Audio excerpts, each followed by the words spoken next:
Glorioso patriarca São José, cujo poder consegue tornar possíveis as coisas impossíveis, vinde em minha ajuda nesses momentos de angústia e dificuldade. Tomai sob a vossa proteção as situações tão graves e difíceis que vos confio para que obtenham uma solução feliz. Meu amado Pai, toda a minha confiança está colocada em vós, que não se diga que eu vos invoquei em vão. E, dado que tudo podeis junto de Jesus e Maria, mostrai-me que a vossa bondade é tão grande como o vosso poder. Oração do Papa para iniciarmos o Evangelho de hoje. Evangelho de Jesus segundo o Espiritismo. Estamos no capítulo 4. Ninguém poderá ver o reino de Deus se não nascer de novo. E vamos lá nos itens 1 a 3. Quem dizem que eu sou? No item 1. Jesus, tendo vindo às cercanias de Cesareia de Filipe, interrogou assim seus discípulos: que dizem os homens com relação ao Filho do Homem? Quem dizem que eu sou? Eles lhe responderam: dizem uns que és João Batista, outros que é Elias, outros que é Jeremias ou algum dos profetas. Perguntou-lhes Jesus: e vós? Quem dizes que eu sou? Simão Pedro, tomando a palavra, respondeu: tu és o Cristo, Filho do Deus vivo. Replicou-lhe Jesus: bem-aventurado és, Simão, filho de Jonas, porque não foram a carne nem o sangue que isso te revelaram, mas meu Pai que estás no céu. Isso está lá em Mateus, no capítulo 16, e nos versículos de 13 a 17.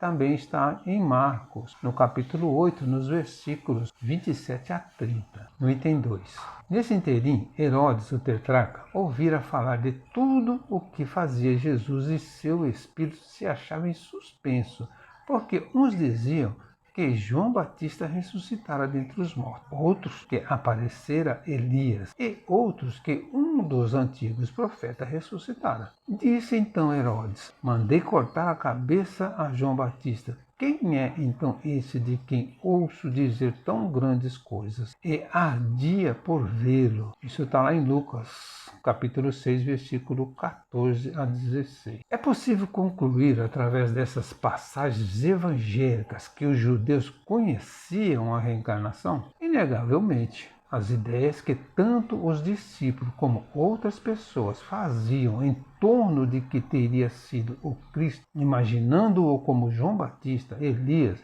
Jeremias ou alguns dos profetas, nos levam a concluir que os judeus acreditavam na reencarnação. A ideia da reencarnação não surgiu com o Espiritismo, nem contraria os princípios do cristianismo. Os judeus já tinham noção desse fenômeno e o próprio Cristo a ele se referiu, mostrando que o espírito renasce em outros corpos. O que podemos entender pela resposta de Jesus a Pedro? Não foram a carne nem o sangue que te revelaram, mas meu Pai que estás no céu. Que Pedro, por seu conhecimento e experiência, não poderia ter dado aquela resposta se a espiritualidade superior não o houvesse inspirado. A resposta de Jesus deixa subentendido que Pedro não falava por si, mas sob inspiração espiritual, através do concurso de espíritos superiores. Então, ele estava mediunizado, recebendo uma intuição mediúnica. No item 3, a transfiguração de Jesus é um episódio no qual Jesus é transfigurado ou metamorfoseado e se torna radiante no alto do Monte Tabor. Os evangelhos e uma epístola fazem referência ao evento. Nesses relatos, Jesus e 3 de seus apóstolos, Pedro, Tiago e João, irmão de Tiago, vão para uma montanha conhecida como Monte de Transfiguração. Lá, Jesus começa a brilhar e os profetas Moisés e Elias aparecem ao seu lado, conversando com ele.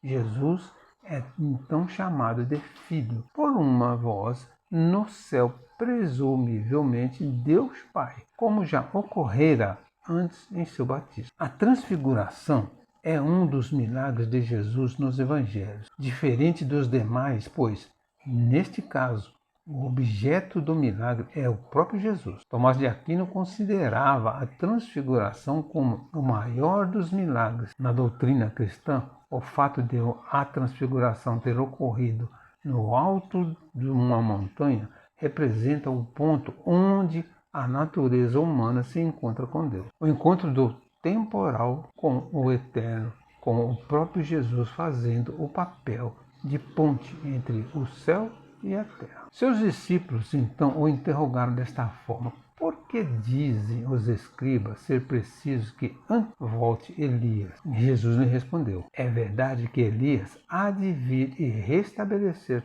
todas as coisas, mas eu vos declaro que Elias já veio, e eles não o conheceram e o trataram como lhes aprouve. É assim que farão sofrer o Filho do Homem. Então, seus discípulos compreenderam que fora de João Batista que ele falara. Isso está lá em Mateus, no capítulo 17, versículo de 10 a 13. Nesta passagem, de que modo Jesus admite a existência da reencarnação, afirmando aos discípulos que Elias, o profeta, que haveria de vir para restabelecer todas as coisas, já viera e não fora reconhecido pelos judeus que lhe haviam dado o tratamento cruel. Mas eu vos declaro que Elias já veio e eles não o reconheceram e o trataram como lhes aprouve. Qual a conclusão dos discípulos acerca do Elias? Eles entenderam que Jesus, ao afirmar que Elias já viera, admitia que João Batista era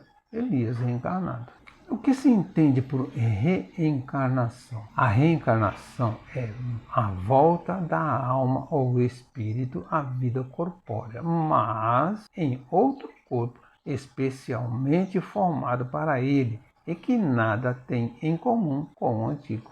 A reencarnação dos espíritos é um princípio conhecido por civilizações antigas, embora sob nomes diferentes. O Espiritismo passou a usar esse termo, reencarnação, para evitar dúvidas e definir com precisão o fenômeno. Qual a finalidade da reencarnação do espírito? Proporcionar-lhe, através de diferentes existências, oportunidade de expiar faltas anteriores e se melhorar progressivamente até que, limpo de todas as impurezas, não tenha mais necessidade das provas da vida corporal. A cada nova existência, o espírito dá um passo para diante na senda do progresso. Como podemos interpretar a frase de Jesus, título da presente lição? Ninguém poderá ver o reino de Deus se não nascer de novo.